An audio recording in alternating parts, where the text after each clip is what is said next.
What's going on, guys? What? What do you mean? How dare? What did I do? I don't know what you did to me, but you did something to me. Don't I? I did nothing. Everyone does something to me. Rap Night exists, and he's trying to give me advice, and then there's you in your podcast. I don't know what I'm doing. Yeah, you were. I ruined your entire intro, though. That was the point. Thanks. I'm so loved. Anyway, welcome back to episode 2 of. Hey Patrick. First off, hey Patrick, what are you doing, buddy? Second off, welcome back to episode 2 of Geek Haven, where it's just a little chill time podcasty session thing. Very infrequent. At this point, it's a stream. Yeah, at this stream thing. Very infrequent, as you can tell from the fact that even though we said it was going to be monthly, this is 2 months after the first episode.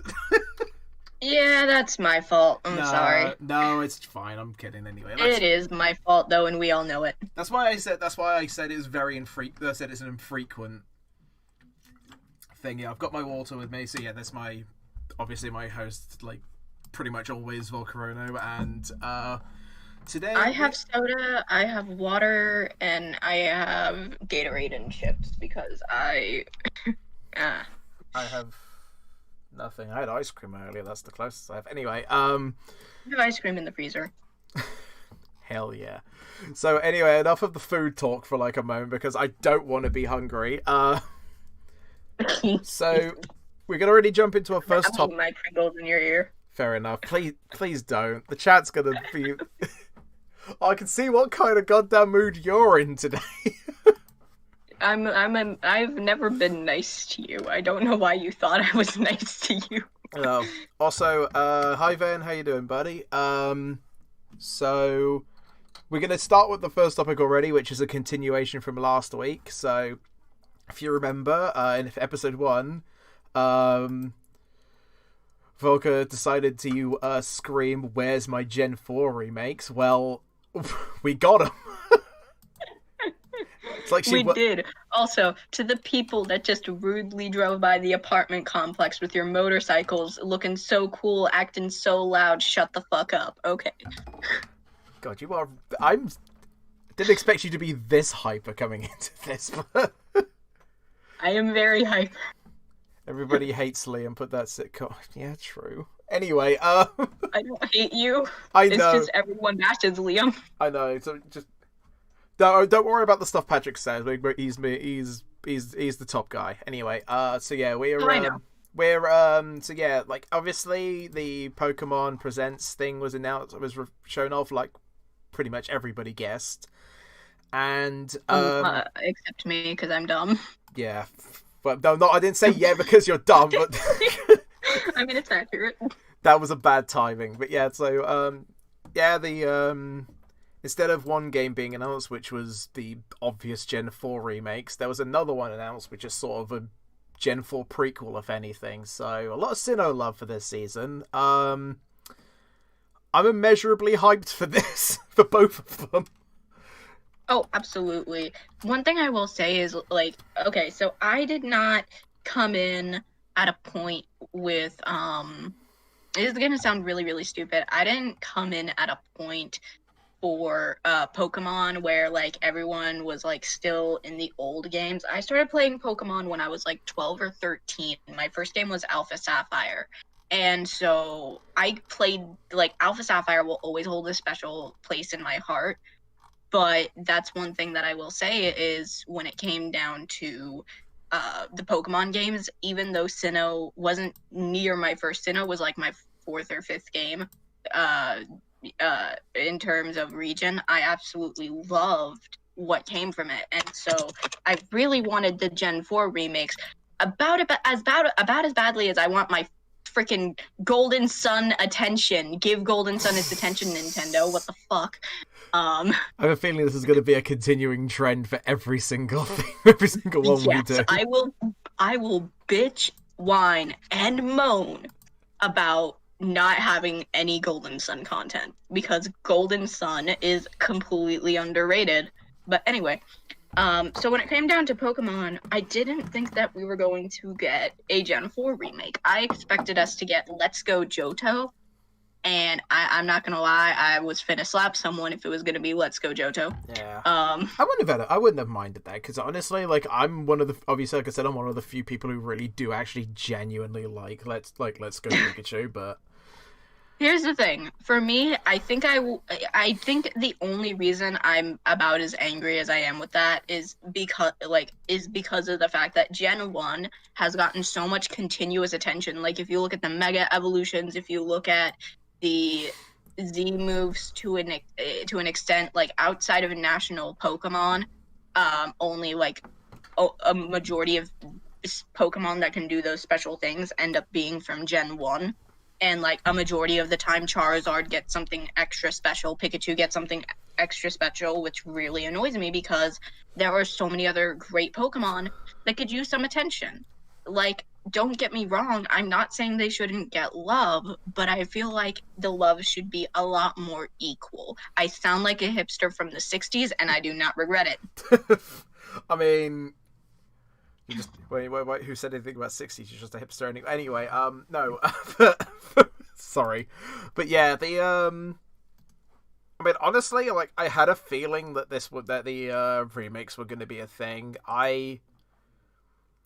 Now, I'm gonna, like, go into some pretty shaky waters here when I talk about the visual style of the game, because that's the one thing everybody's been complaining about, and all I'm gonna say is Link's Awakening remake did the exact same, and none of y'all were complaining about it.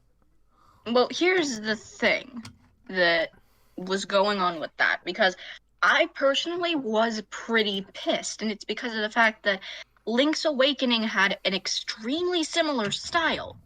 But I'm not mad about the bobblehead style overworld. The overworld isn't what I have a problem with. The battle animations are what I have a problem with. Because if you look at the models, you'll see that the joints aren't even they're connected, but it's so much polygons, so much polygons. It's GameCube polygons. Like that's what it was. And a lot of people have fixed these issues with a very simple method of either adding cell shading or like going through and doing line work, things like that. You know? Yeah, see, the thing is, I'm looking at the screenshots right now on Cerebi.com, which I can say as well, this is a free promotion. It's a really, really goddamn good website, by the way, for looking at Pokemon stuff. I'm gonna be honest with you, and you're gonna disagree with me on this, I know that for a fact. I'm, outside of maybe Dawn's hat, which I know she's probably not called Dawn in the game, but screw it, it's Dawn anyway. I cannot see any polygons really at all. I don't really know what you're talking about. I'm struggling Hold to on, see let me look. What are you looking at? I'll send you in DM the specific screenshot I'm talking about. Okay. Because for all I know, okay, look at the elbows. Look at the elbows. Look at the hand. Kinda, I guess. I don't know. I think it looked a lot worse at the time because I think there was a screenshot that hold on, give me a second.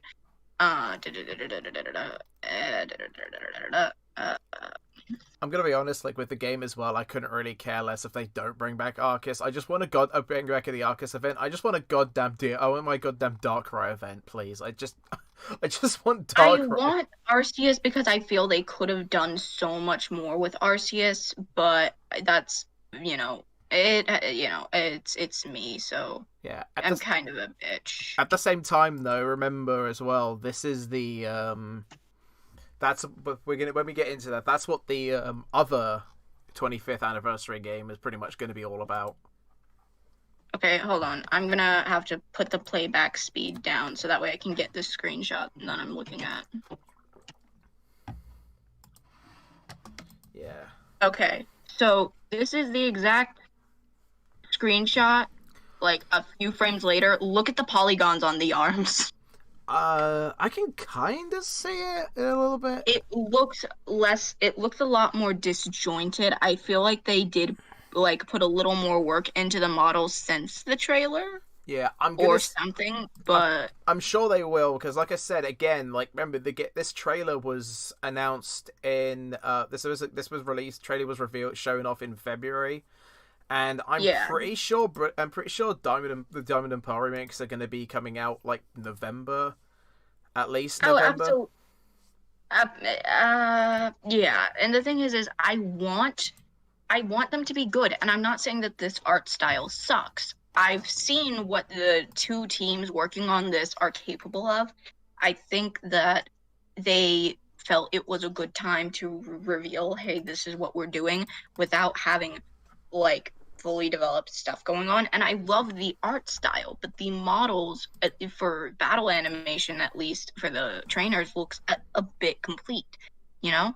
Yeah, I can see what you mean. Like, I mean, the thing was with I mean, with that though, anyway, like I'm gonna like before I really, really get into like full out I mean, I'm excited for obviously because Diamond and Pearl is also quite important to me in my Pokemon rank since it's the first Pokemon game that I got on launch day. It's not the first Pokemon game I ever bought. That was honestly Platinum, but this is the first one I ever played on launch day, and yeah, honestly, like this is I like the. I do honestly like a lot of how everything looks as well, and I'm gonna be honest. Even the battle animations, I think, do look kind of alright as well. Yeah, for me, it's just a matter of I understand why the people are upset. I just feel like some people are writing it off completely. Like for me, it's just I'm not saying the game's going to be bad. I'm not saying that it's going to be shit or anything, but Yeah, it definitely felt like there's a lot to be discovered with this. I think. I don't doubt that it's going to be a great game. I if they end up skimping on this remake, there's going to be a lot of problems because how do you skimp on Gen 4? I mean, so far so far many different sources with the game itself said that in terms of like story, they're changing literally nothing. Like it's going to be pretty much the same great fucking story that Diamond and Pearl had to begin with just the updated And you know with what? updated fidelity and gameplay of And you know what? I'm cool with that because I understand that them trying to add new things and do things differently hasn't exactly been going well for them. Like, don't get me wrong, I loved the Gen 3 remakes.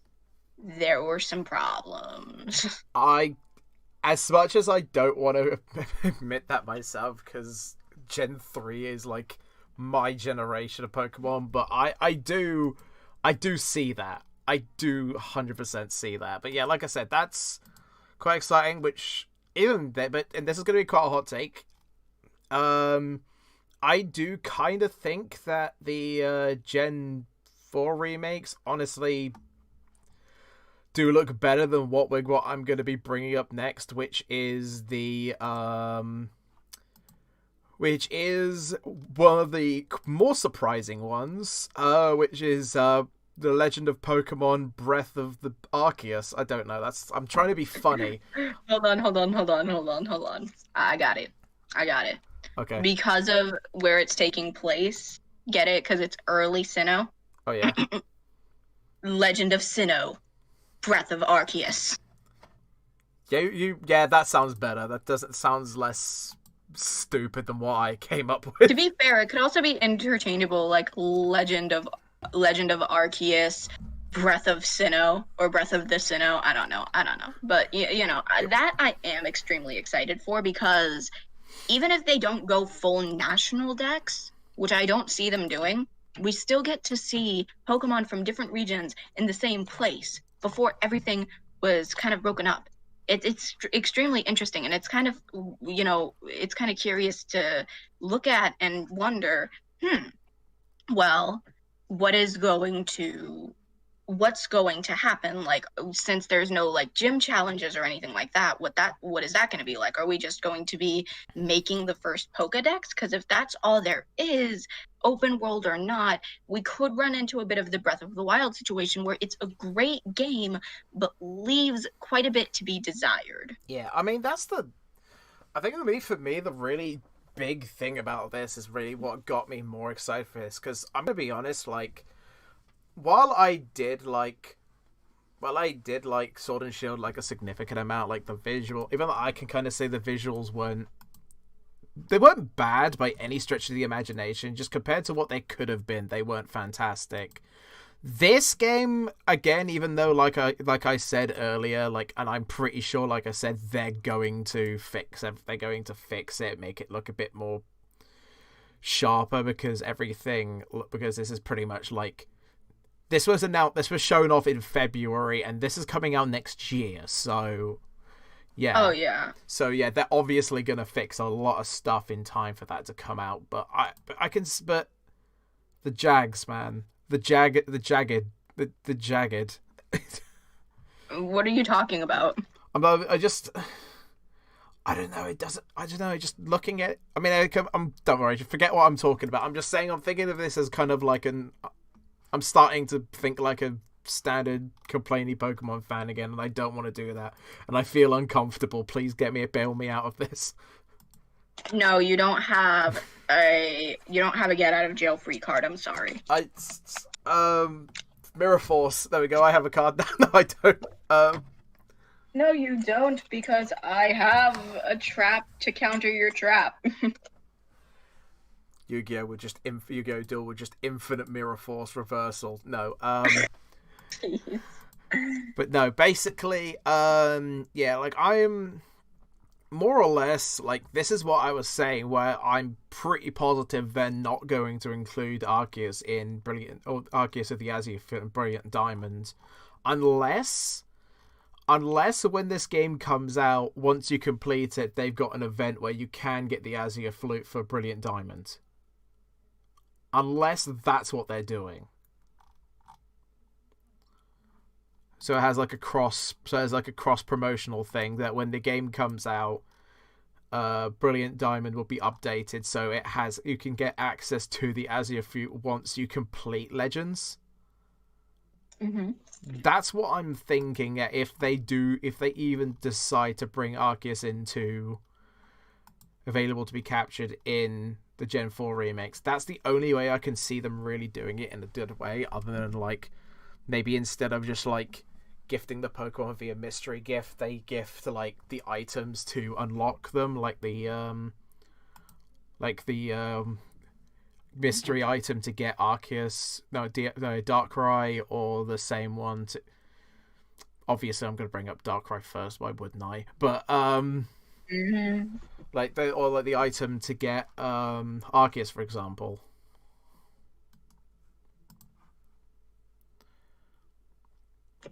I think what they're trying to do, because they're trying to go in a new direction while keeping the old formula for the Gen 4 remakes, and I'm very excited because of that. Because they're doing the Gen 4 remakes because we whined and bitched and complained about it for so long. And I'm not going to whine and bitch and complain about whatever reason they did it for, whether it's to get more money or not. Nintendo is, at the end of the day, a business. But they put it out there because the fans wanted it. If we didn't want it, they wouldn't be doing it. Yeah. So the fact that they're trying to remain true to Gen 4 while also taking new steps to do something different for a new game, I'm actually very excited about. I feel like it will create a much more positive environment for the fans because they're slowly transitioning into change while keeping what we are familiar with. Yeah. Sorry, I was scrolling through the Cerebi listings and I actively shivered in revulsion when I saw Bidoof. Oh. Well done. Hashtag not my god. Anyway, No. But yeah, the obviously with both of these games anyway, I mean even the anniversary for Pokemon this year anyway is stacked as all hell, because aside from that and aside from the Arceus game, we got like 50 other games coming out with it alongside with the new Pokemon Snap. Which I'm not entirely excited about Pokemon Snap, but that's just because it's not my sort of game. Yeah, I mean, it wouldn't be for me, but even though I didn't grow up with it, I'm a huge fan of the original Pokemon Snap. Like, it's legitimately one of super underrated video game on the N64. So I would say if anyone has it, I would say give it a try, because it doesn't look like it'll be something you would like, but I'm pretty positive to all of you watching it might be something that you could probably find some enjoyment in, even though it's like quite oldish game. So, when one of your friends sends you a video from a YouTuber that you love, but you didn't even tell them you love that YouTuber. Wait, what YouTuber was it?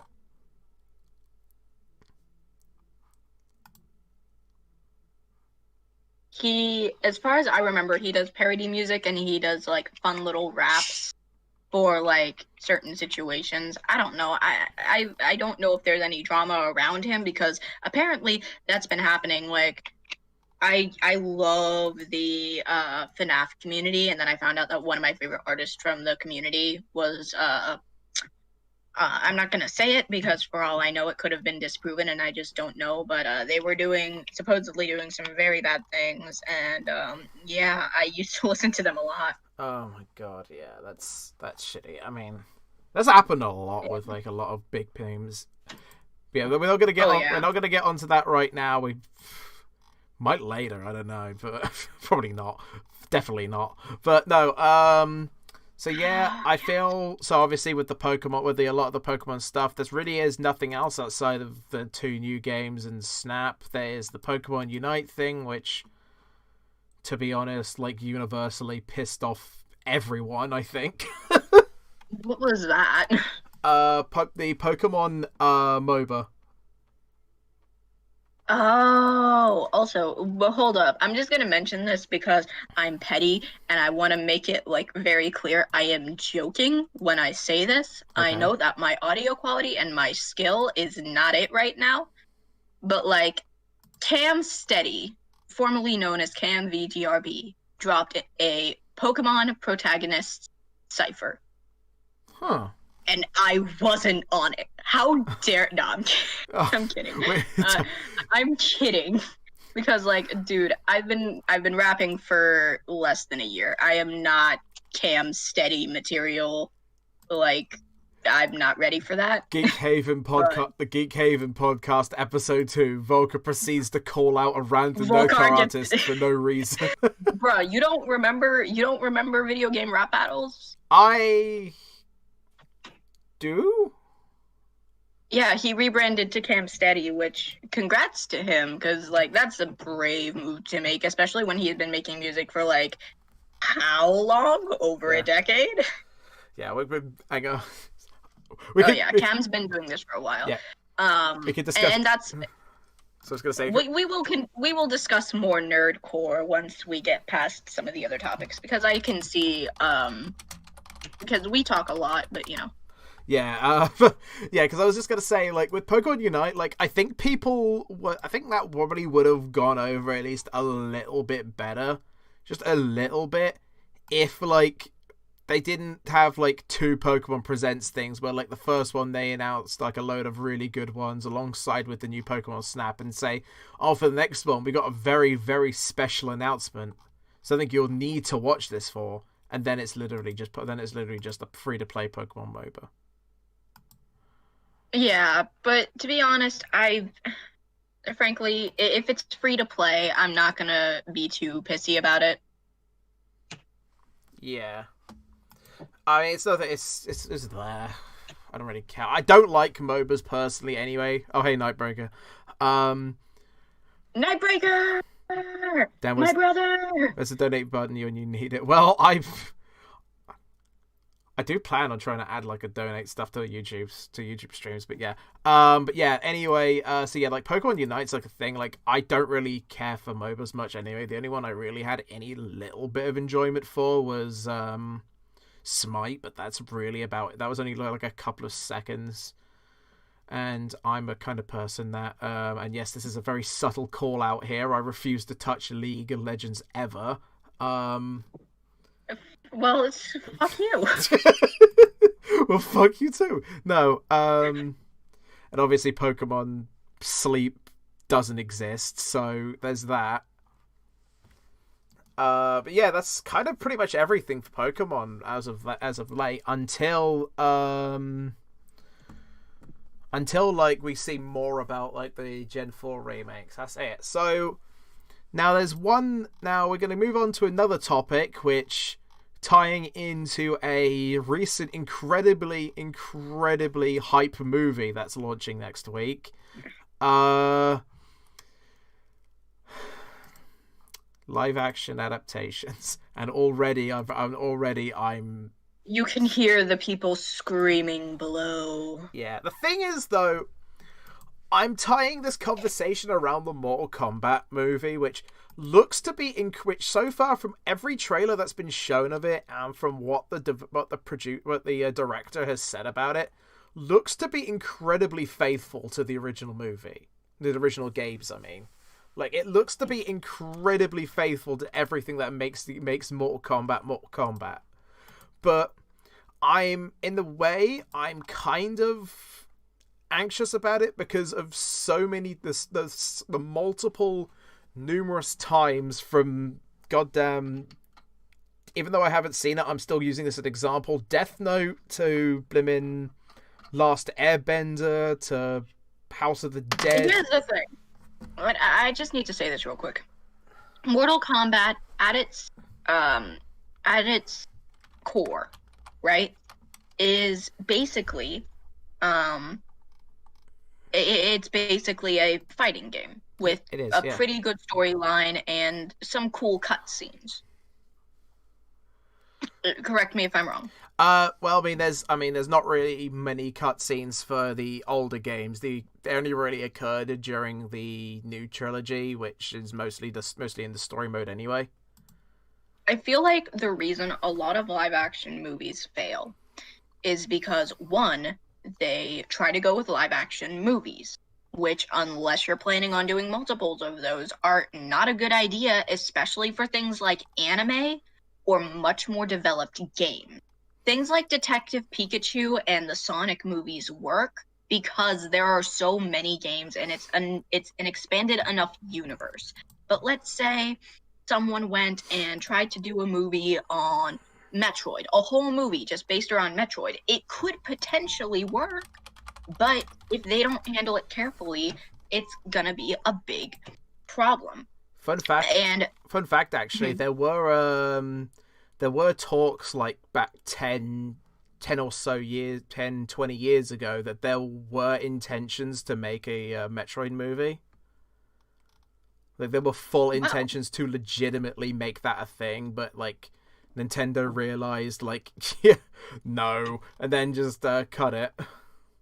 Yeah, it could have been a really cool concept, but for what Metroid is, it would, and this is how I feel about a lot of live-action adaptations for games, anime, whatever, they need to be a TV series.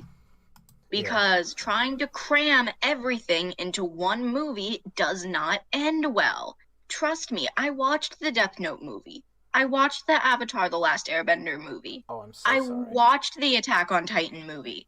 And I don't mean the fucking giant recap. I mean the live action. I hated it. I watched the Black Butler live action. I didn't like it. It wasn't terrible, but I didn't like it. When you are going to handle these things, yeah, some things shouldn't be toyed with.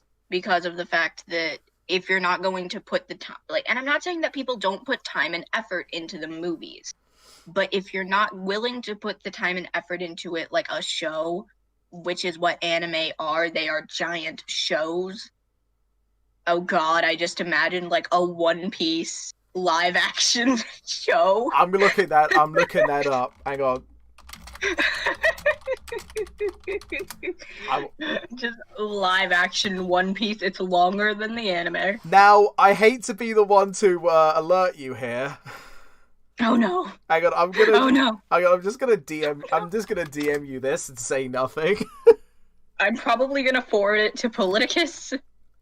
Oh my God! I am sending this to Politicus. Volker's joke is accurate. There is actually going to be a live action One Piece. There's been, because like I said, even though I'm not taking this well, primarily because of all the anime. Yeah, One Piece is hard to capture. I mean, like, even then, like, I know what you mean. Like, even, I mean, to be honest with you, like, to your Metroid movie thing, like, even though I mentioned there was a movie planned in the works already, there is an amazing 3-part video that one of the old members of the YouTube channel Game Explain, I don't know if you watched them at all. No. The Game Explain did, where it was a 3-part Metroid movie pitch, and honestly, it's really, really, really good. Like, it's. Oh yeah, I feel like nowadays with the technology and the much better acting that we have, I definitely feel like something like Metroid movies, emphasis on movies, is very like perceivable because of what Metroid is, but it would have to be multiple movies and they would have to be directed extremely fucking well. Yeah, I mean, there was a don't know if you knew this, but there was one Nintendo themed live action adaptation that was going to be a thing on Netflix actually a while ago. Oh god. Zelda. Oh god. That was no. the thing. See, the thing is, that was going to be a thing. Keyword was. Like, they had every. Whenever I think live action Zelda, my mind instantly goes to "Excuse me, princess." Sweet Jesus, keep that out of my goddamn thing. Did you just say "weed Jesus"? No, I didn't say weed. I didn't reference Cannibalists, okay? No, basically, but yeah, they reportedly there was Netflix and Nintendo were working together on a live-action Zelda series, and then somebody apparently leaked it, and then Nintendo basically realized, piss off, and decided to not do that, which also proceeded to cancel a claymation Star Fox series as well. Which actually does piss me off, because Star Fox has so much potential to be so much more than what it was, and now we just don't get that. But then again, Star Fox is constantly in Smash. I'm like, Isaac, when are we going to get Golden Sun in Smash? I mean, Star Fox has been in... I mean, literally, Star Fox has been in Smash since literally the first game on the N64, so I can't really... But no, like... There's been a lot of... I mean, like I said... This from me regularly. Yeah, that's fine. It's just the thing is, there's been a lot of good. There's been a lot of good out there, obviously. Like, even the original... Even the old school, like, live-action adaptations were really good. Like, especially for video games. Like the Street Fighter movie, even though a lot of people don't like that, it was so much fun. And plus, also the memes that were generated from that as well were absolutely spectacular. The original Mortal Kombat movie, I will go on a whim and say that is one of my favourite movies literally one of my favourite movies to watch, just because of how hammy, over the top, and just how iconic it is. And then so the thing is, with live action adaptations, video games have been more lucky to come out with at least some goods and some actually enjoyable stuff from it. But so far yet, there hasn't been a good anime one, and right now, as I say this, I'm staring at my DVD copy of Dragon Ball Evolution with, like, absolute malice and hatred. Because I haven't... I'm gonna be honest. Here's the thing Hey, go on. About live action anime. And I'm primarily going to dig into Death Note, because Death Note and Angel Beats were my first 2 anime ever. Okay? And I'm pretty sure Vendrickson can agree with me on this, because when the Death Note movie was in production, I was cool with a lot of things. Okay? I was cool with the fact that Light Yagami's name was going to be turned to Light Turner, even though I hated it, and I felt like it could have been something else. Even this isn't Fairly Odd Parents. Even hearing I that hated cringe. I hated the fact that Ryuk was no longer just a being of chaos and became something that's like killable, which made no sense. Because while Shinigami are killable, it's not you guess their name, it's they commit a selfless act to save someone else, and like, yeah, no, that doesn't work. Wasn't like Ryuk the only good thing about that movie though? Yes, because Willem Dafoe is fucking precious, and we love Willem Dafoe in this household. But anyway, I'm something of a treasured figure myself. Sorry, a Spider-Man reference. Go on. Anyway, the like even when I remember people were outraged that L was going to be played by a black guy, which to an extent I can see why fans would be a bit taken aback by it, but to be so pissed off makes no sense because L is extremely pale. He's extremely pale, like that. That's like a huge thing about his character. He doesn't eat, he doesn't sleep, he doesn't go outside. And it's one of those things where it's like changing that isn't the biggest deal in the world. It was a little jarring because no one expected that, but like the fans needed to chill on that one because the actor did an amazing job playing L, in my opinion. Yeah. Even if the script wrote L to be way more irrational and way more emotional than the actual L was, I blame the script, not the actor. But the problem with the Death Note movie was that they tried to cram too much into one movie. I could have seen this because there are other live-action Death Note movies that are amazing, but they have, first of all, a much different thing going on there because one of them completely changed Nier's character and was great. Also, people bash way too much on season 2. I'm just gonna say that right now. I understand why people don't like Nier because Nier is seemingly a lot more like L, but Nier and Mello are two halves of the same coin. They are the two halves of L. Okay? If you hate one, then you have to hate the other because they are literally the exact same thing. Mello is just a lot more angry. I am Mello. I am Mello. If you want, I am very angry. If you want to see her opinions on Death Note, watch her review. No, okay. But yeah. Please don't watch that review. Oh God. But yeah, like, in all seriousness, like one of the I actually did kind of think about it while we were discussing. And this is going to be kind of a weird thing to state, but kind of thinking about it, it's actually accurate. You know the one really only time that a live action adaptation in a way, live action quote unquote adaptation in a way has actually worked. Like, it actually worked and been in any way successful. Marvel movies. Absolutely. Because, like, think about it. Because also at the same time, you're taking characters from.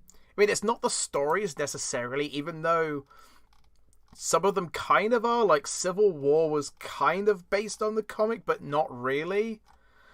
And but the thing is, with MCU, it's the same thing that we were talking about with like the video games. Is there are more movies to them, and the MCU is so expansive. But this is why I have a problem with the DC movies, and only the movies, because a lot of the time they seem extremely rushed. Like, don't get me wrong, I loved the Aquaman movie, but it was a little rushed. It's the problem I had with the Captain Marvel movie. And Captain Marvel, I think, is the only movie I can say that I saw that I didn't like because it was way too rushed. Yeah, a lot of people really didn't like Captain Marvel, to be honest. I can say that from what I've seen. But it's like, even then, like, a lot of like, I've been rewatching all of the MCU movies again, like even Hulk, which initially mostly just because I'm so incomprehensibly excited for the new Spider-Man movie that I'm now watching them all again. And yeah, even then, like, even Hulk, which wasn't the best movie, literally the best movie out of any of them, going back, it's a lot better than what I remember it being, because I keep watching everybody talk about it, saying that it was just this terrible mess of a movie, and I was like, no, it's not that bad. It's not great, but it's not terrible.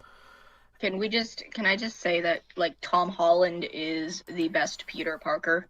Yeah, I've watched a lot of stuff about Tom Holland being a massive Tom, dork. Tom, he's so precious. I want to give him a hug.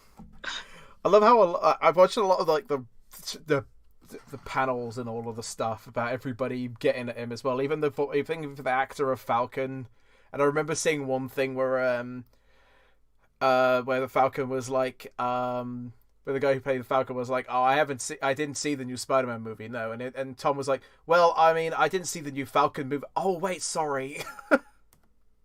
But yeah, like even though Also, can I just mention, like, yeah, when it comes to the MCU, I have to say, I don't know how it took me so long to get. Well, I do know how. If my family wasn't interested in something, they just didn't put it on. It wasn't that they hated it, but if they didn't have interest in it, they weren't going to watch it. I didn't grow up with much interest in Marvel outside of the original Tobey Maguire movies. I was going to get to that a little later on, actually. Oh, I'm just going to say this. Tobey Maguire's acting was terrible. And while it did technically fit that iteration of Spider-Man, literally one of the only reasons I loved the movie so much is because of like the entire plot that happened with Green Goblin and Harry and all that. That was really well done. Well, I've just come up with our third topic to also tie into live action adaptations as well. Now, anyway, go on. But no, with the MCU, when I initially got into it, it was because of my roommate. It was because of Cannibalists, because when he came over, he asked if I had seen Infinity War, which had come out, and at the time it was still on Netflix because Disney Plus wasn't a thing. Remember those days? I sure do. I miss them. Same. Anyway, I watched it with him, and I was like, wow, this is really good. I love this. Like, I really love this. I'm into this. So what ended up happening was when Endgame came out, we went out, we watched Endgame, we came home with our Jack in the Box because I'm fat and I love Jack in the Box, and, you know. And we came home, and then we put on Doctor Strange, and I loved that. And then recently he put on the Iron Man trilogy, and I loved that. Also, yeah, it took. I freaking was watching like, I was watching stuff like Infinity War and Endgame without watching the original Iron Man movies. I know, I'm terrible. Yeah, I mean it's fine. It's you won't. I feel sorry for you, but yeah, that's fine.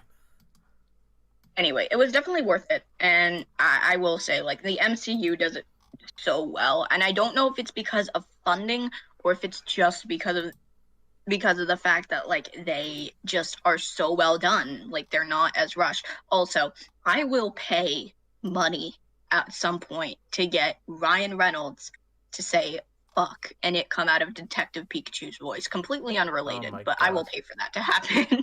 I mean, people could probably pretty sure people have done that now by like modifying, like using stuff from Deadpool and such and mixing that with that. Oh yeah, Deadpool. Can we just mention that Deadpool is fucking awesome? Can we mention the fact that now Deadpool's now in the Marvel Cinematic Universe? I blame Ryan Reynolds. Because Fox are now owned by Disney now, Fantastic Four, the X-Men, and Deadpool are all going to be part of the MCU at some point. Which, I'm gonna be real, I'm glad that Ryan Reynolds went and bought the rights to Deadpool. Plus also, because, Deadpool 3's even been confirmed as well, and it's going to be the first rated R Disney movie. Hey, awesome! Did I just do one of my fucking ad-libs live? I think you just did. Someone kill me. Someone kill me. Later, anyway. Someone kill me. But yeah, like Like, which also, speaking of the MCU, this kind of leads into the third topic that I actually kind of just see. I'm kind of ad-libbing here. Like, the only two topics I had were the live action. We are not scripted. This is why I curse as much as I do. Yeah, the only two I had in my eyes were like the live action adaptation stuff and the Pokemon thing. Those are the only two I had thought of. Anything else, we're kind of just going off the fly here. So that's why I kind of want to like talk about the new Spider-Man movie. Which is that in production or? Yes, the title for it has been shown off for now, which is No Way Home. Okay, because I was about to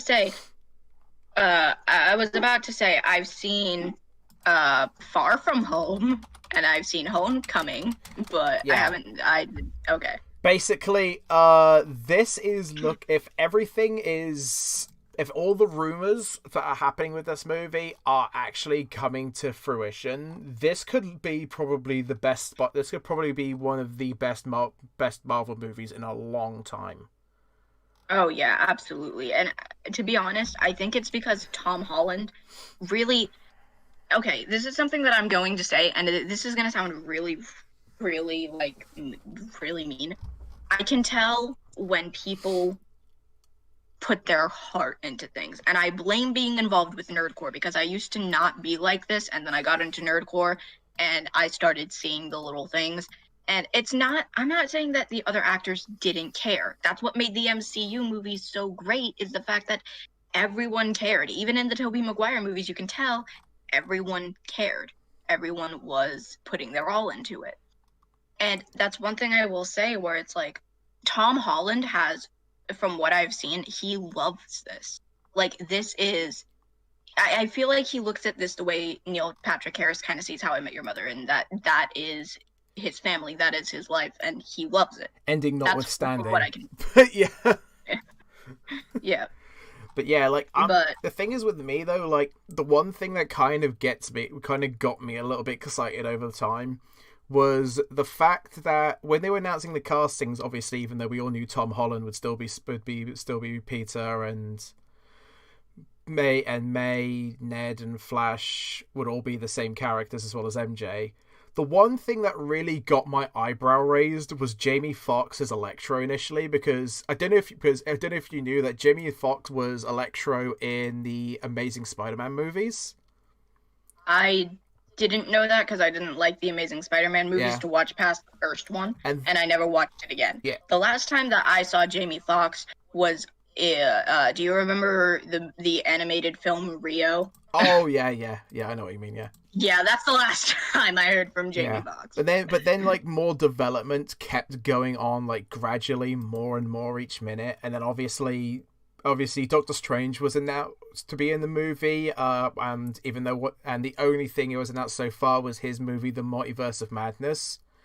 So that kind of led more credence to multiverse. And then Alfred Molina from the Sam Raimi, Tobey Maguire Spider-Man movies, who played Doc Ock in those movies, was announced for it as well, to be playing the exact same character. Bruh. And then the rumors for Andrew Garfield was starting. Andrew Garfield and Tobey Maguire coming back was starting to be a thing now. And this is why I fully believe that they're still in the process of rebooting the MCU. And I don't think that that's a bad idea.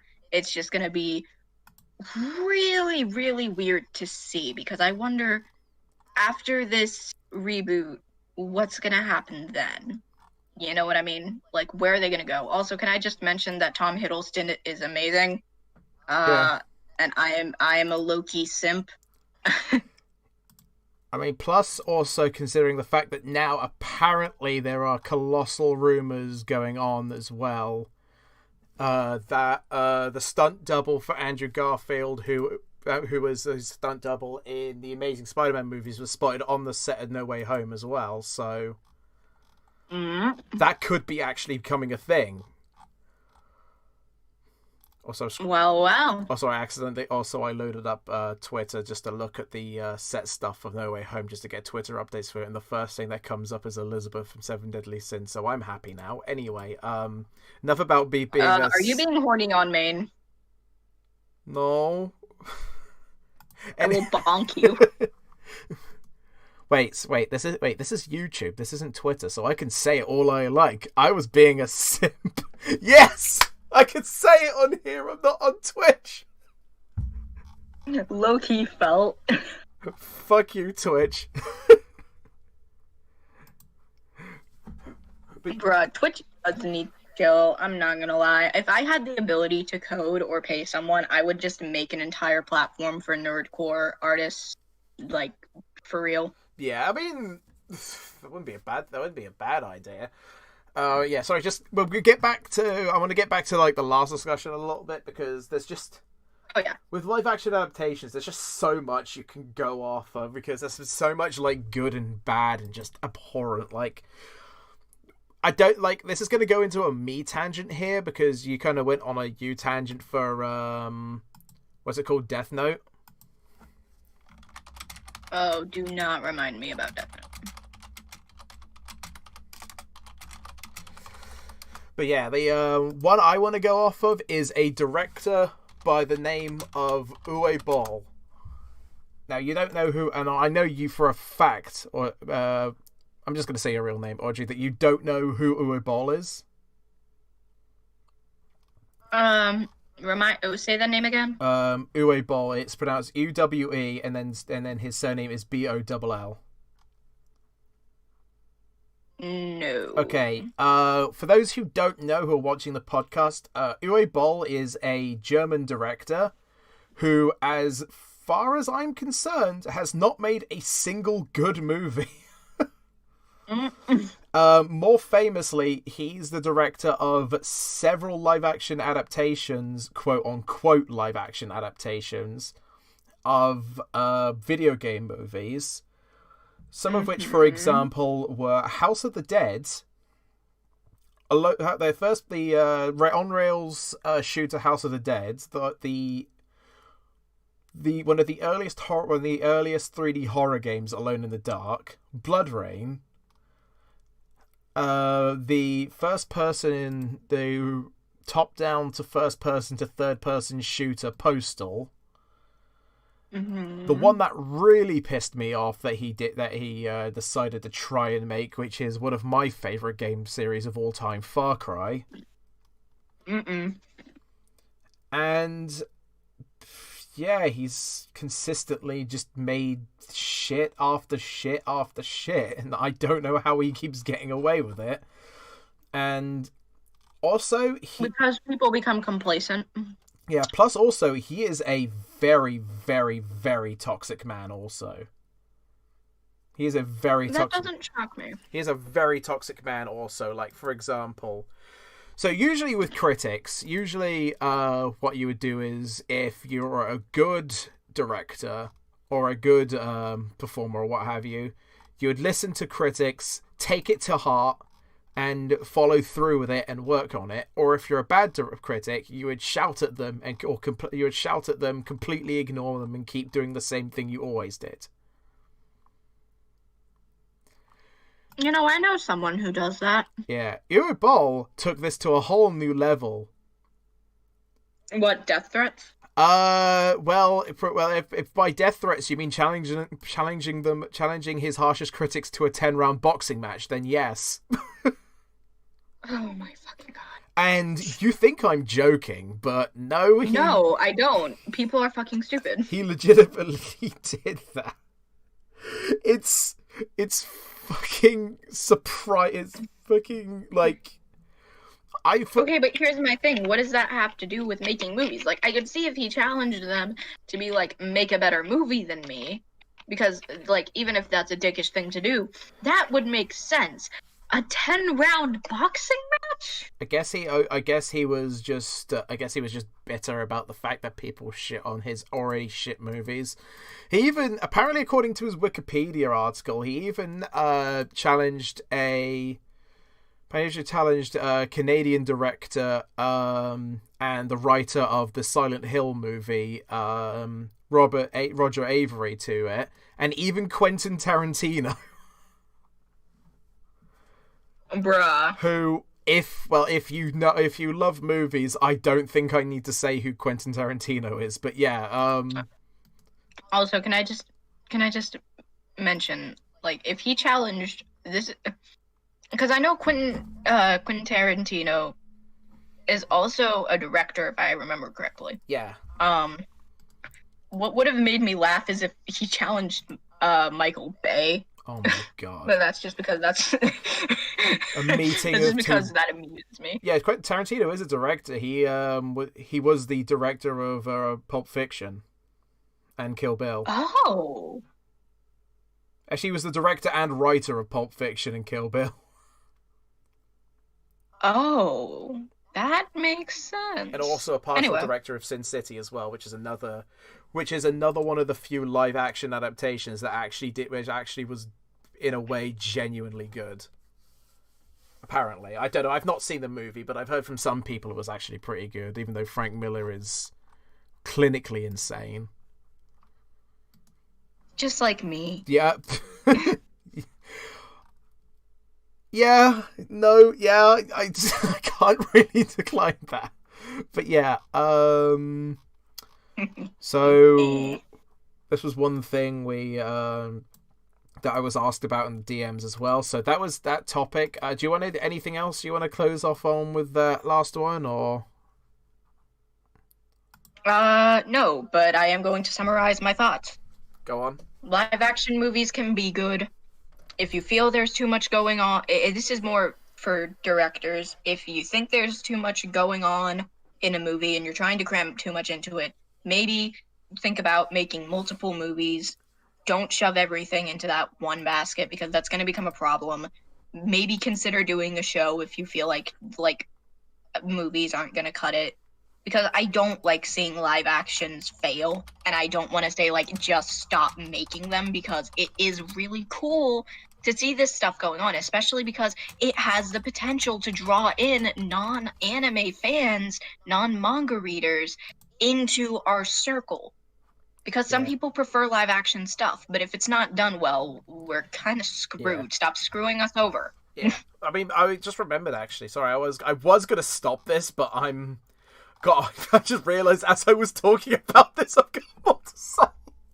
Oh my god, I'm a disaster area today. Right, I'm a disaster. So, like, I think one way people can get around this, like, for specific adaptations of stuff, like, maybe, like, an adaptation of, like, say, a comic or a game or something, animated, like an animated movie of it. Like, hell, like, even then, there was a,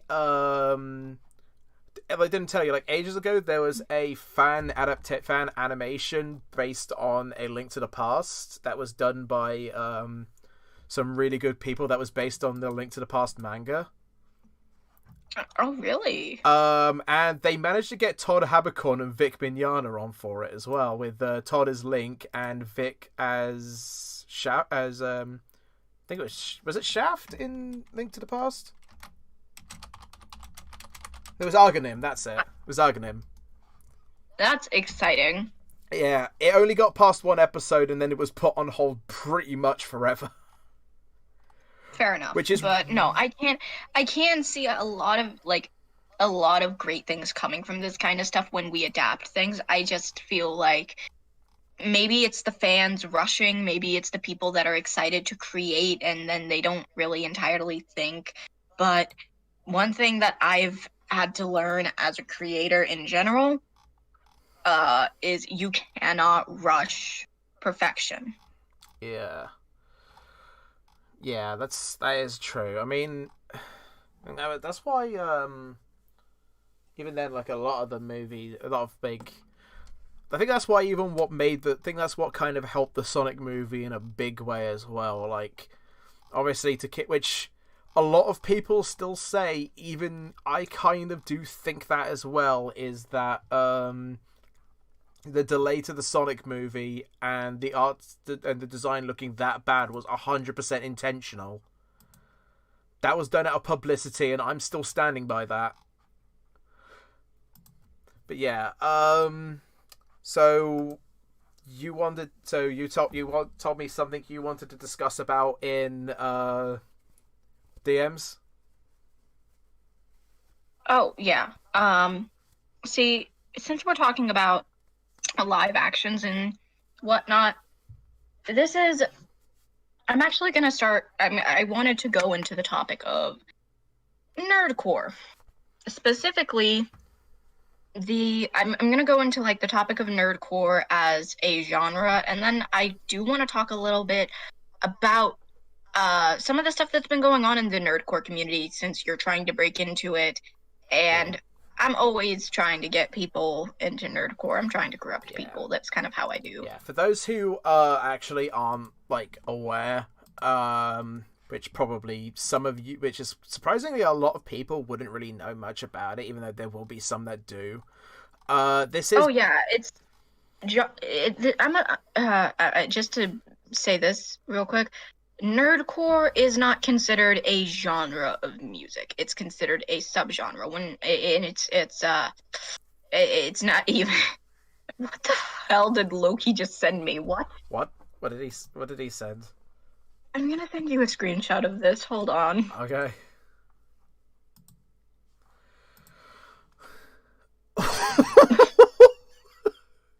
What the Yes, of course. Why would I? Why would it not?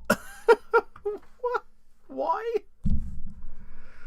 Oh, that boy ain't right. Anyway, so Anyway, with nerdcore, basically it's music surrounded around media.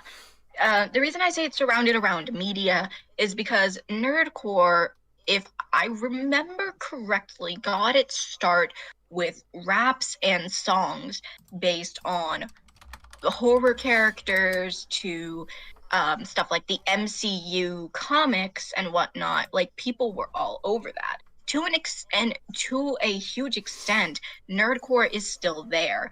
It wasn't until a few years ago, like I want to say like a good 5-6 years, I could be wrong, that people really started doing raps and tracks on anime. I don't know who the first was. I know that Rustage was one of the first to make it big as an anime rapper, and DPS, Fable, Josh. I think Josh has been doing it for a while though. They kind of followed, and they grew in their own skill sets and abilities. And Rustage is.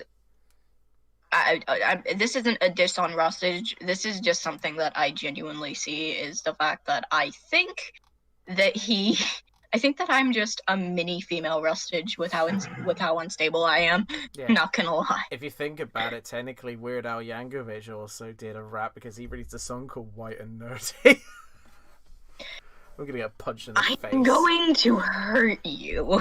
I do like Weird Al Yankovic though. Anyway, go on. Weird Al is awesome, but that joke was terrible. You degenerate. Oh, I know. Anyway, so with the nerdcore genre, it's been extremely interesting to look at, especially because I've gone back. I've listened to some of the older tracks of bigger artists, and I got into actually making music around July of last year. Please do not go look at my old music. You will be severely disappointed. But when it comes to the entirety of the genre, it's actually one of the most this is gonna sound really contradictory to say it with Liam, because he knows some of the shit I've been through. Mm-hmm. This community is extremely supportive. Recently, it's faced repercussions for being extremely supportive, because when you don't really vet people, you get people in there that are toxic, as with any community. Sorry, go on. I was expecting you to say someone's name. Please don't, because I don't want to fire under my ass, because that'll happen. But No, I'm better than that. I'm just gonna make a very sarcastic, soft, and very dry cough here, and then move on. But anyway, when it comes to me and this kind of stuff,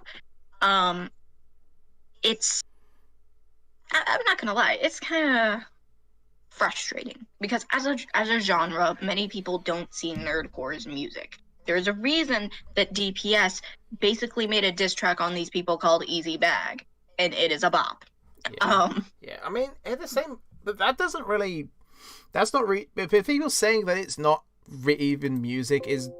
Oh, sorry. Hang on. Excuse that Windows notification noise. I forgot I accidentally had fireworks still open.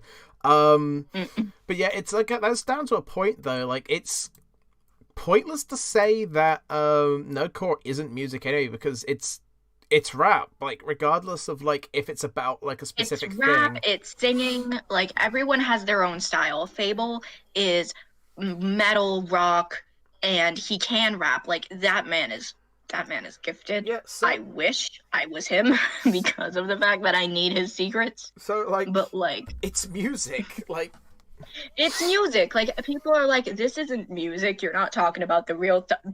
What is more real than rapping as a character in an anime that's going through war, that's going through family loss, like that's going through trauma? Like, bruh. Like, I think in any case, I would listen to 500 nerdcore songs, even the bad ones, left, center, and in a row, than listen to listen to a second of a song by Jason Derulo. Sorry, I was gonna go into my. I'm sorry. You need to stop memeing on Jason Derulo because, he's not the worst. I hate him so much. He is such a crime against music.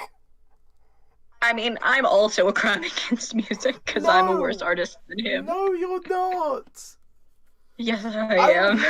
I would listen to your songs on a loop for a whole year than even listen to one of his 3-minute songs. Anyway, this isn't about Jason fucking Derulo. This is about nerdcore. I get on a tangent when I talk about him. I understand it. I used to be that way with Justin Bieber, but that's because I was on that hate train, and now I just don't care. But with nerdcore, as a genre, it's also very diverse. I think that's one of the things I love about it. And I really love that it came from stuff that people love in media, because like I don't think that nerdcore is just limited to anime. I feel like nerdcore is broken up into a whole bunch of different little subgenres of itself, because you have the video games, you have the comic book stuff, you have the movie stuff, and then you have the stuff based on like the anime, and it's everyone has their own style. I think the most frustrating part is trying to find your style, especially because when this is gonna sound really, really weird. I think a lot of people joined nerdcore to kind of find their friends. Like, that sounds really, really stupid on the surface, but when nerdcore first became like really, really big in terms of the anime sense, when Rustage and the initial group of YouTube anime nerdcore, and this is just like from my perspective for how long I've been listening. I know that there are many before them, and I know that we are where we are because of the people before us. I want to make that clear. With like Rustage's group, a lot of what was going on was people would portray the group as like, oh, well, we're a bunch of friends, we do stuff together, we do ciphers together, we have fun collaborating. That's why I joined, not because I wanted to be friends with them, but because I wanted my own friends. You know, I wanted to be able to create something with people. Now, this hasn't worked out the best for me, but I do have some amazing friends in nerdcore. And you have a server with over 100 people in it. Do not start on me with that, bruh. You know I'm right. Anyway, yeah, like with this. But anyway, I don't know, with Noco for me, like, sorry, I know you were done your discussion. No, go ahead, but go I ahead. just I'm like, sorry, I'm going on a tangent. no, it's fine, it's fine. Like I said, but yeah, you're in the community now, full out. You know more about this than me, but yeah,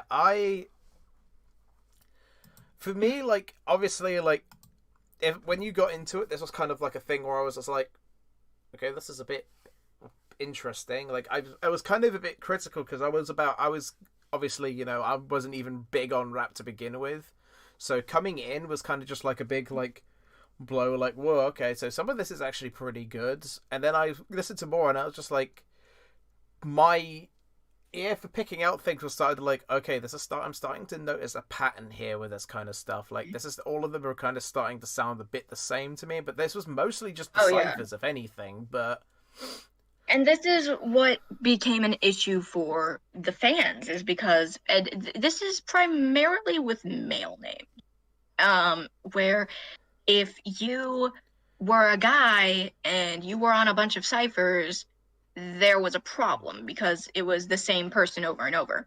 Yeah. Didn't apply to women. It's not. Didn't apply to women. That's not really. Sounds petty, but low key, I see it, because like if you're not Savvy or Shara or Tammy Cat or Night of Breath or Hala or Sailor, like people are pretty content with them, and I don't blame them because they are very talented and skilled artists.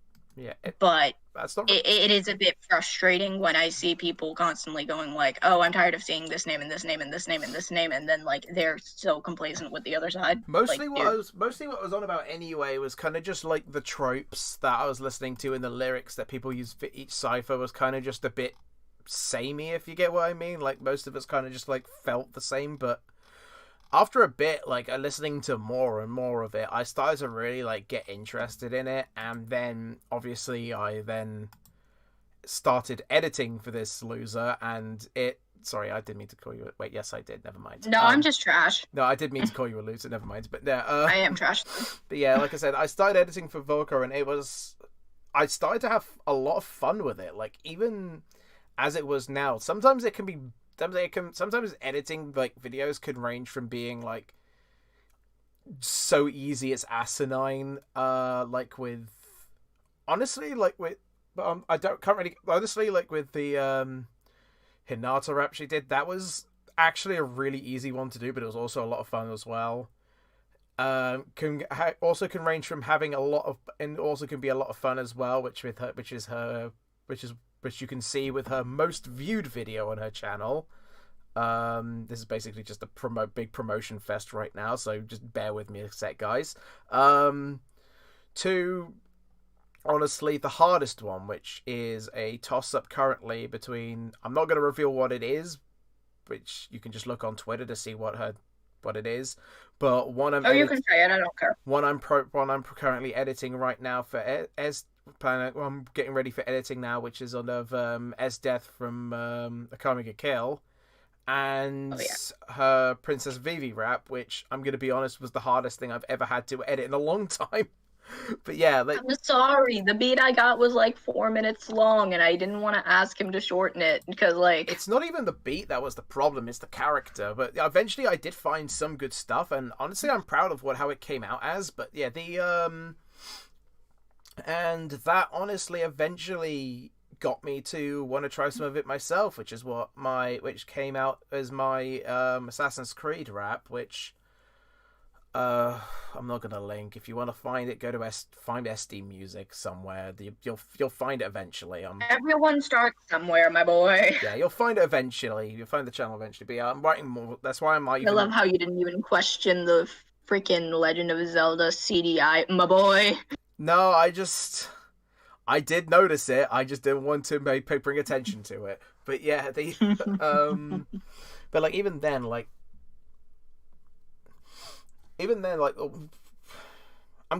you're gonna have to bear with me on this, because this is gonna be I'm gonna kind of go into my perspective on it initially, on the community as a whole, which I know you don't like me doing, but I want to just like state what my thoughts were like on and off. For me, I've been in found a lot of communities, from like Pokemon Pokemon to like Yu-Gi-Oh to Halo to Call of Duty to like the Rockstar Games community of like GTA and Red Dead and all that. I've been in a lot of those. To almost and being heavily active within, I mean, being in a lot, being now getting more and deeper into the nerdcore community by speaking to a lot of really awesome people, like mostly who I've met through Audrey as well. Like, been a lot of fun as well. Like speaking to a lot of cool people.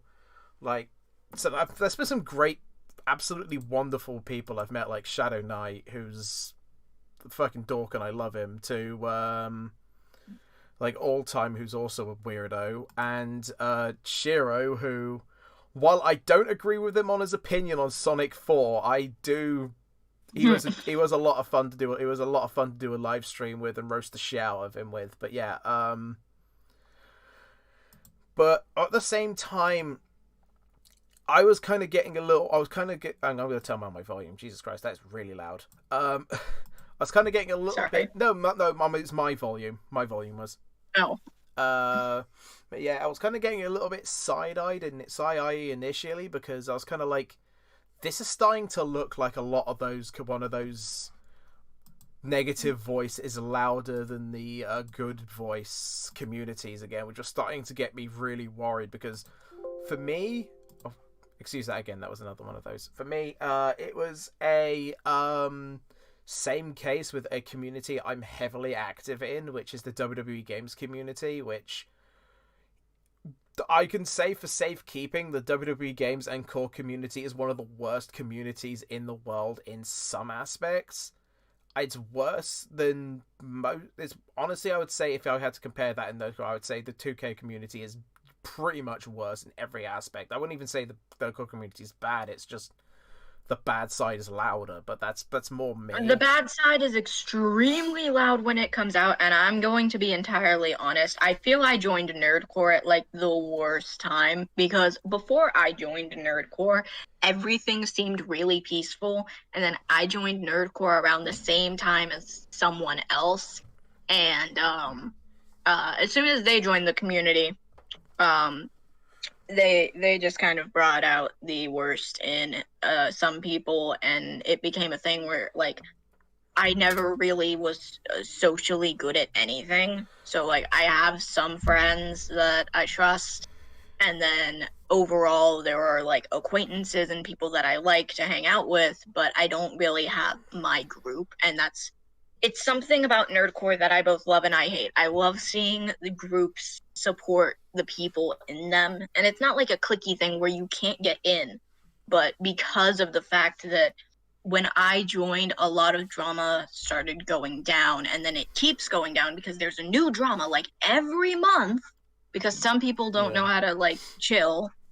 It's exactly the same as my community as well. Like pretty much every single month there's a new thing. Like there was a big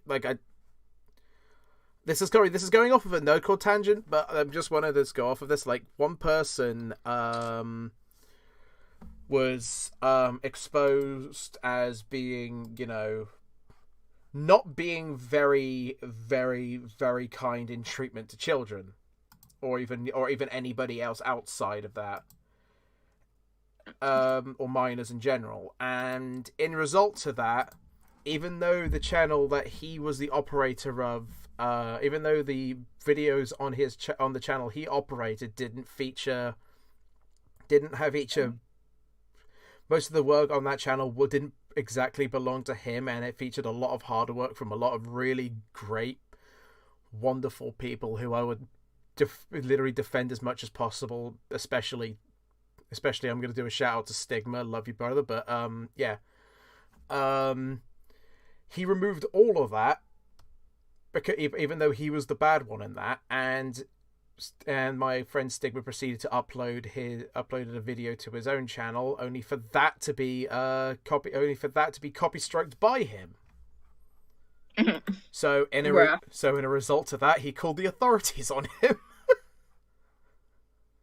So for me, yeah, no, this is why it's like, for me, with Nerdcore, I joined when basically an entire inner war started.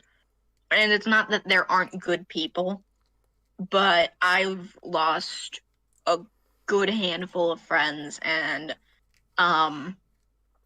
there are very few that I have from when I first started. And it's been very difficult because they already either had their own groups or branched off and found their own groups. So it feels kind of weird.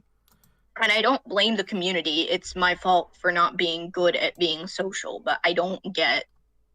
There are just some things that I know I'm not going to get for a while, and it's very Yeah. frustrating. I mean, you have I mean, like I said, with Nerdcore anyway, like, there's a lot of people who you do talk to who are awesome anyway. Like, people you speak to often as well. Like, I try to speak to people, but it's not the same. I don't know how to explain it. It's like they already have their friend groups, they already have the people that they will support. So I don't necessarily fit in with that. I'm not going to be treated the same. And it's not like I need people to like, oh, treat me like you've known me for years. Like, no, I don't operate like that. It's just a little weird. And nerdcore as a genre is amazing, and there are so many amazing people in it. But it's definitely one of those things where you have to put in work if you want to do it full time and if you want to make something of yourself. Yeah. I mean, and that goes for anything YouTube related, but especially with nerdcore because of the way the community is right now. Like, I don't blame anyone because I get it.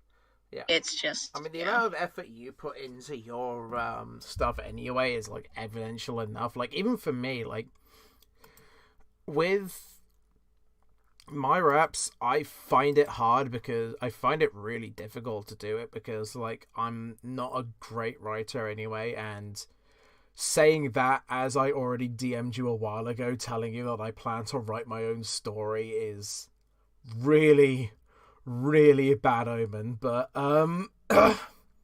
yeah, it's not that you're not a bad writer, you're a beginner, and that's normal. The only time an artist becomes bad is when they exhibit zero growth and then they become arrogant. Or if they like, because you can be a great artist and like be a bad person, or you can be a bad person or you can be a bad artist and be a great person. You have to just make to avoid being a bad artist, you just have to put in the effort because it will show through. I feel like being a good artist doesn't necessarily mean making good music. It's about putting the work in that, for me, makes someone a good artist. Oh, don't worry about it. I know I'm gonna go into nerdcore as a dumpster fire and come out as a, I don't know, a flaming garbage can fire. I don't know. I mean, I know I'm just trash. It's getting to a point where it's starting to get really upsetting. But yeah, like I said, the like with, like, I can see the fun. It took me a really long time to really, really get engaged into. Oh, for sure. Nerdcore in general. Like, it took me a bit. It was kind of like through a combination of working on videos, speaking to people, really actively talking to, like, listening to different tracks and all that, and then that really gave me the motivation to go, like, right, I'm gonna sit down and I'm gonna start working on my first song. And I had, like, even then I had like 3 different songs I was gonna do, which I'm still gonna do probably the other ones at some point anyway after a rewrite. But like, the problem for me is though, like, when you do your tracks, are you like, you're comfortable performing knowing that there's other people in the house, aren't you? Mostly, yeah. Yeah. But that's because my family is very supportive of me. Yeah. I mean, while I'm going to be honest, like, while my family, and I know, like, even you know, like, how supportive of people they can be and how nice my family is in general, I can't even stand to do recordings on, like, video projects, even when I'm not doing rapping. Like, it's really difficult for me because I just keep thinking like, oh great, so they're probably listening. I don't really want to disturb them while they're probably trying to relax or whatever. Or it's like the other thing, like, oh my god, I'm making a goddamn ass of myself. But Honestly, I just treat it like my roommate, my mom, and my nana. They can hear me. Most of the time, they don't give a single fuck. Like, they support me, they love me, but most of the time, they don't care what I'm doing. They will put on their headphones, they will do their own thing. It really doesn't disrupt them. yeah, I mean, that's why for now, that's why for the time being, anyway, I'm just currently writing out any like new song that I could be going through. Like I've got a, and I'm pretty much gonna let the cat out of the bag here now for that one. I'm doing a one based on the purple guy William Afton from Five Nights at Freddy's, and that was one that I could probably know how to do really well because Afton's a character, like, even if it's not really much officially known about him, it's a character with baggage. It's a character with Oh, a yeah. perfect layer of baggage that you could really pull out, and but at the same time, like, there's a lot of character, like, even you can attest to this. There's a lot of characters where even if you know about them, it can take a bit to really write out something that could do the character justice. I mean, usually you often succeed with it, but it's still difficult regardless. Oh, absolutely. Kali, Kefla, and Kale, Cry Bitch was one of the hardest tracks I've had to write so far. And it's genuinely because of the fact that I was trying to do too much at once, and I will fully admit that. That's what a lot of people tell me. They're like, it's not a bad track, but you were trying to do way too much on your own for where you are, and it's respectable, but you need to chill. Yeah, I I mean, me myself, because I don't know what you said was with me and like why you said it's so difficult for me to really hard criticize something, but I genuinely liked it I do. myself. I think with you, don't take this the wrong way. I think with you, you don't like being a critic of something you feel you don't understand. And because of that, you will be a bit more lenient on certain things. Like for gaming, you can be extremely harsh. But like, even if you like something, you'll be honest and you'll be like, yeah, the game sucks, but I enjoy it, you know? Yeah. That's how you operate. But when it comes to something you don't understand, oftentimes you will say something kind of neutral, or if you do like it, you'll say you like it. If you don't like it and you feel you don't understand it, you'll say something neutral because you don't want to be offensive. Yeah, it's kind of with me though. That's kind of true because that's such a good point actually. Because with the case, like with nerdcore, say like if I want to criticize like a nerdcore song, like it's not just because I don't understand it. It's because I know at the end of the day, there's a singular real person on the other end of the line. Like I can like then they'll know it. Like for example, like say if I was less like if I wasn't just like one of your good friends or like your editor. Say if I was like just a Mhm. fan or something, and I was watching your content, and there was a song I thought was really off about it.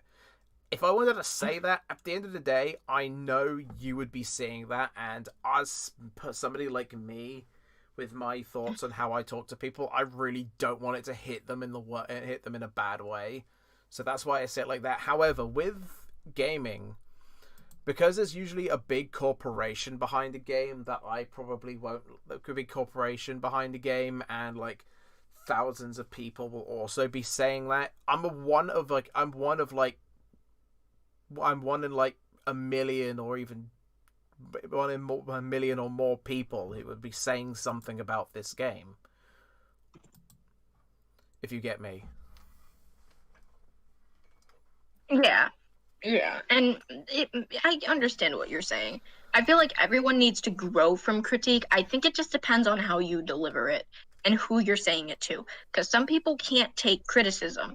They will be happy to give and give and give and give and give it, but then they can't take it themselves. I also feel like there's a certain level of criticism that a lot of people don't see regarding anything creative, and that's the fact that criticism doesn't mean being destructive. We shouldn't have to like clarify this is constructive criticism and this is criticism. No, criticism was always meant to be constructive. Saying this is trash isn't criticism, because when you're criticizing something, you're pointing out exactly what's wrong with it, even if you don't provide solutions to it, because then someone knows. You know, like just saying this is trash and moving on isn't going to help someone. Yeah. With me, see, that's what I was gonna say. Like, I was gonna say, with like criticizing stuff, there is a level where it can go from being fair, and it can go from being fair and respectful to like, you are being a massive bellend. Please stop being a bellend. Why are you being like that? Why I used that phrasing, I wish I could tell you, but still, Are you okay? No. No. Fair enough. Yeah, like, look at the time. Oh, okay, I'm going for a bit. Jesus. So is there anything else you wanted to drop on relating to Nerdcore?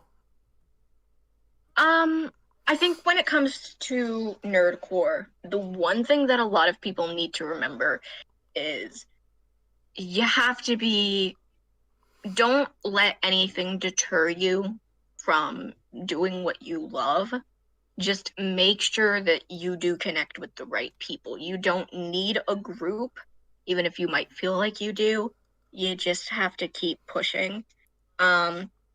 And the reason I brought up nerdcore is because it is a form of media that a lot of us take kind of, seriously. And I'm working on a secret project that I'm not going to disclose to you guys. This is special to me. And I'm not going to disclose it until I have enough stockpiled and I'm like about to release this project. It's a pretty big thing for me. But anyway.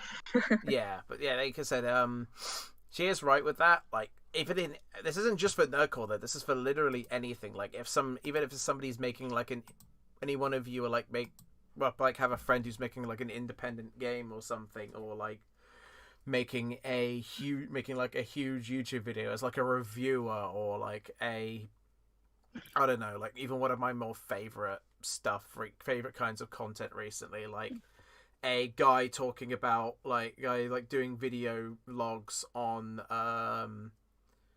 like alternate horror themed alternate reality games or something like that, for example. Like, in any case, stuff like giving helpful advice is always something. Check Twitter. There's always something that helps somebody more in the long run, rather than just saying, this sucks, and then disliking.